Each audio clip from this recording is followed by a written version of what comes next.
Hello everyone, welcome back to G education. आज इस video में हम पास्ट इंडेफिनिट आपका जो टेंस है वो स्टार्ट हो रहा है। प्रेजेंट के टेंस जो है वो मैंने आपको करा दिए हैं। चारों फॉर्म जो उसकी है, present indefinite, present continuous, present perfect continuous. तो ये चारों फॉर्म इसकी मैंने करा दी है। अगर आपने वीडियो नहीं देखी है तो उसको ज़रूर देखिए। उसमें आपको बहुत कुछ बेसिक जो नॉलेज है टेंस के बारे में जानने के लिए मिलेगा। और मैं इसीलिए बोल रही हूँ स्टार्टिंग से देखने के लिए, क्योंकि हर सारे सेंटेंस का तरीका बनाने का सेम है, बस हेल्पिंग वर्ब उसकी चेंज हो जाती है। और उसको समझना किस तरीके से हम सेंटेंस को पहचानें कि ये पास्ट का है, प्रेजेंट का है या फ्यूचर का है, तो ये चीज़ आपको समझ में आएगा। तो स्टार्टिंग से देखिए सेंटेंस को बनाना और आसानी से आप ट्रांसलेट करना सीख जाएंगे। तो पास्ट आपका स्टार्ट हो गया है। इसकी भी ऐसे ही चारों फॉर्म होगी, past indefinite, past continuous, past perfect और पास्ट परफेक्ट कॉन्टिन्यूस। ऐसे इसके बाद पास्ट के बाद आपका फ्यूचर का स्टार्ट होगा। तो चलिए स्टार्ट करते हैं हम। पास्ट इंडेफिनिट टेंस जो है वो कहते किसे हैं, ये सबसे पहले समझते हैं हम। तो पास्ट यानी कि बीता हुआ जो समय होता है, जो भी उसमें जो भी आपकी घटनाएं होती है, जो भी आपने काम किया होता है, उसको बताने के लिए जब यूज़ करते हैं तो वो पास्ट की चीज़ें कहलाती हैं। तो पास्ट इंडेफिनिट पता चल गया आपको किसको कहते हैं, बीता हुआ समय जो होता है उसमें जो भी आपने काम किया, जो भी घटनाएं घटी और उसको आप यूज़ करते हैं, जब प्रेजेंट में बताते हैं तो पास्ट कहलाता है। हमारा बीता हुआ समय पास्ट कहलाता है। जैसे आपने कल कुछ चीज़ें आपने ली होगी तो आप बोलेंगे कि मैंने कल एक सामान ख़रीदा था, ठीक है, तो वो पास्ट कहलाएगा आपका।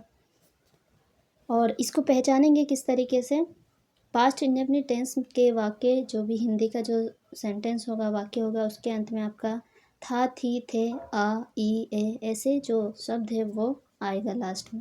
जैसे मैंने कल एक बुक खरीदी थी, था थी आ रहा है, या मैंने कल एक बुक खरीदी, ऐसे करके भी हम बोलते हैं, तो कुछ भी आ सकता है। था थी लगा भी सकते हैं उसमें, मैंने कल एक बुक खरीदी थी या मैंने कल एक बुक खरीदी। तो बात जो बोला जा रहा है इसमें वो सेम है दोनों का मतलब। तो इसीलिए पहचान सकते हैं इसको आप, था थी से, आ, ई से, ऐसे शब्द लास्ट में आएंगे। अब चलिए चलते हैं इसकी हेल्पिंग वर्ब जो होती है उसको हम देखते हैं। हेल्पिंग वर्ब क्या है इसकी इसकी हेल्पिंग वर्ब ओनली डिड है। तो जब हम प्रेजेंट में पढ़ रहे थे तो आपका हेल्पिंग वर्ब जब उसमें हो रहा था तो दो दो हेल्पिंग वर्ब सबके थे, और एक वचन में क्या लगेगा, बहुवचन में क्या लगेगा। लेकिन इसमें ओनली यहाँ पे डिड दिया है, तो इसमें कोई भी सिंगुलर और प्लूरल का कोई यहाँ पे डिफरेंट नहीं है। बस इसमें हमें चाहे वो आपका प्लूरल हो या चाहे वो आपका सिंगुलर सेंटेंस हो, आपको डिड लगाना है उसमें, इसका कोई चक्कर नहीं है इसमें। तो डिड इसकी हेल्पिंग वर्ब होती है। अब रूल देखते हैं अफर्मेटिव का और फिर हम एग्ज़ाम्पल करते जाएंगे इसका साथ में। तो इसका रूल है सब्जेक्ट प्लस वर्ब की सेकंड फॉर्म, ये वर्ब है, ठीक है, वी मैंने यहाँ पे लिखा है, वी का मतलब वर्ब। सब्जेक्ट प्लस वर्ब की second form plus object, V2 लिखा हुआ है, यानी कि वर्ब की सेकंड फॉर्म आएगी। फर्स्ट फॉर्म होती है, सेकंड फॉर्म, थर्ड फॉर्म, ये मैंने आपको बताया है। तो पास्ट इंडेफिनिट का जो भी सेंटेंस है अफर्मेटिव में ओनली आपका सेकंड फॉर्म लगेगा, बाकी जो है आपका फर्स्ट फॉर्म ही लगेगा। नेगेटिव हो गया, इंट्रोगेटिव हो गया, डबल इंट्रोगेटिव हो गया, उसमें हम फर्स्ट फॉर्म ही यूज़ करेंगे ओनली। अब आप इसमें अफर्मेटिव में यूज़ करेंगे सेकंड फॉर्म, इतना याद रखना है। तो एग्ज़ाम्पल नंबर 1 है हमारा, तुमने एक पत्र लिखा, या आप इसको इस तरीके से भी बोल सकते हैं, तुमने एक पत्र लिखा था, तुमने एक पत्र लिखा या तुमने एक पत्र लिखा था। तो इसमें सेकंड फॉर्म आएगी क्योंकि ये अफर्मेटिव है। तो सब्जेक्ट हम सबसे पहले लेंगे यू, लिखने की जो फर्स्ट फॉर्म होती है वो राइट होती है और सेकंड फॉर्म होती है रोट। तो रोट और पत्र को हम कह देंगे एक पत्र को, एक का मतलब हो गया एक, और लेटर, ठीक है, पत्र हो गया इसका मतलब। तो यू रोट अ लेटर, इस तरीके से हम सेंटेंस बना देंगे। सबसे पहले सब्जेक्ट, वर्ब की सेकंड फॉर्म रोट आ गई और फिर ऑब्जेक्ट हमारा हो गया अ लेटर। तो पहला कंप्लीट हो गया। दूसरा एग्जांपल है हमारा, मैंने उसे एक पुस्तक दी। तो आई सब्जेक्ट है, मैंने, आई का मतलब होता है मैं या मैंने। तो आई गिव मीन्स होता है देना, या और सेकंड फॉर्म हो जाएगी इसकी गेव। तो आई गेव हिम, उसे के लिए हम यूज़ कर रहे हैं यहाँ पे आ का, हिम का, एक पुस्तक तो आ बुक। तो I gave him a book, इस तरीके से ये भी हमारा कंप्लीट हो गया। उसने एक पक्षी पकड़ा, तीसरा जो एग्जांपल है, उसने एक पक्षी पकड़ा। तो सब्जेक्ट ही और कैच का मतलब होता है पकड़ना, तो कट हमने आगे लगा दिया यहाँ पर, और एक पक्षी के लिए हमने बर्ड अ बर्ड यहाँ पे यूज़ कर लिया, तो ही कट अ बर्ड, उसने एक पक्षी पकड़ा। फॉर एग्ज़ाम्पल है उसने तुम्हें गालियाँ दी, उसने तुम्हें गालियाँ दी, तो उसने के लिए ही यूज़ करेंगे सब्जेक्ट। तो ही अब्यूज़ का मतलब होता है गाली देना, और यहाँ पे सेकंड फॉर्म आएगी तो अब्यूज़्ड यू, ही अब्यूज़्ड यू। इस तरीके से हम इसे कंप्लीट कर लेंगे। फिर हमारा स्टार्ट होता है नेगेटिव सेंटेंस को हम बनाते हैं। तो रूल है इसका सब्जेक्ट, फिर डिड, फिर नॉट, वर्ब की फर्स्ट फॉर्म, फिर ऑब्जेक्ट। तो इस चीज़ में आपको दो चीज़ याद करनी है। एक आपको याद करनी है इसकी हेल्पिंग वर्ब, कि इसमें ओनली एक ही हेल्पिंग वर्ब है, सिंगुलर और प्लूरल का कोई इसमें चक्कर नहीं है, सब में डिड लगाना है। और एक आपको ये याद रखना है कि अफर्मेटिव में ओनली आपको सेकेंड फॉर्म यूज़ करनी है, और बाकी जो तीनों हैं उसमें आपको फर्स्ट फॉर्म यूज़ करनी है। ये कंफ्यूज हो जाते हैं बच्चे इसमें, तो ये चीज़ याद रखना है आपको। पहला एग्जाम्पल है इसमें, उसने तुमको सचेत नहीं किया।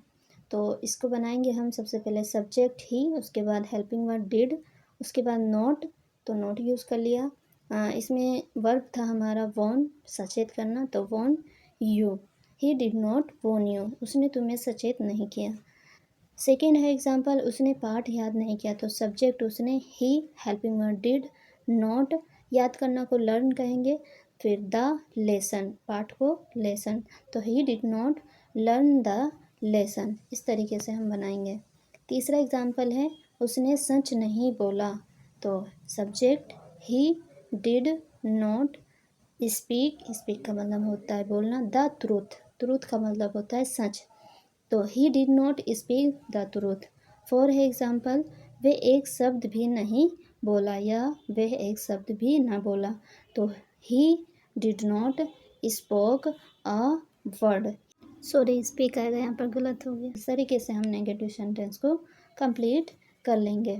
उसके बाद है हमारा इंट्रोगेटिव। इंट्रोगेटिव सेंटेंस बनाएंगे हम। इंट्रोगेटिव वही जो आपका क्या, क्यों, कैसे, कब, जो क्वेश्चन वर्ड होता है वो शुरू में आए, तब इसको हम इंट्रोगेटिव कहते हैं। इसकी इंग्लिश नहीं लिखते हैं, इसका रूल के हिसाब से इसको हम बनाएंगे यहाँ पर।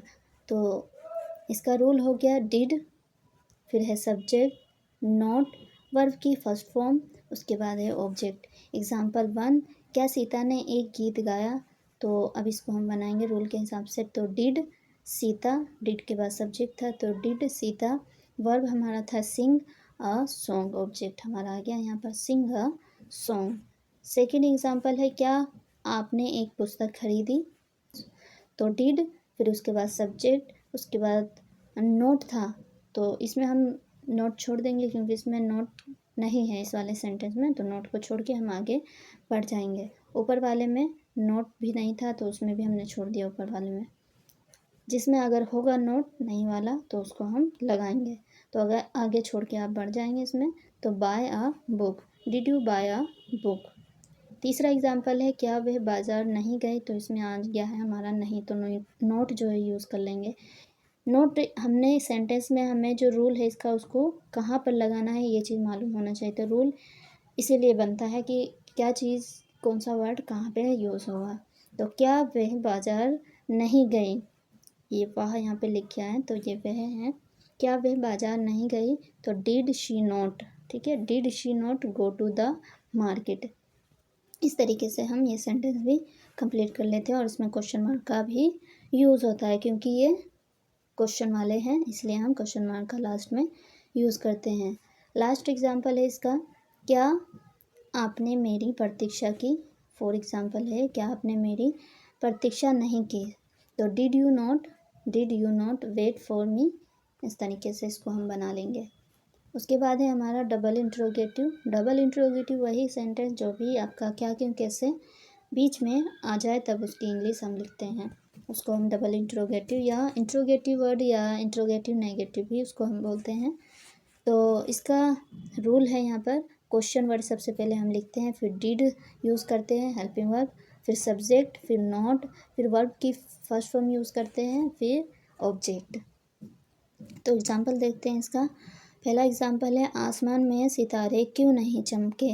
आसमान में सितारे क्यों नहीं चमके, तो why did the stars, why did क्यों के लिए हमने वाई यूज़ किया, उसके बाद डिड था, फिर उसके बाद सब्जेक्ट यूज़ कर लिया हमने सब्जेक्ट द स्टार्स, नोट था नोट यूज़ कर लिया, चमकना को साइन, ठीक है, वर्ब की फर्स्ट फॉर्म साइन, आसमान को ऑब्जेक्ट है हमारा, तो आसमान को कहेंगे इन द स्काई, यानी कि आसमान में, इनका मतलब होता है में। तो why did the stars not shine in the sky. दूसरा एग्जाम्पल है उसने अंग्रेजी क्यों नहीं पढ़ा है, तो वाई मिस होता है क्यों, why helping word did, subject he, उसके बाद नॉट, टीच का मतलब होता है पढ़ाना, वर्ब हमारा है टीच, ठीक है, क्या नहीं पढ़ाया, द इंग्लिश, ठीक है, इंग्लिश नहीं पढ़ाया उसको, तो why did he not teach the English, object हमारा था इंग्लिश।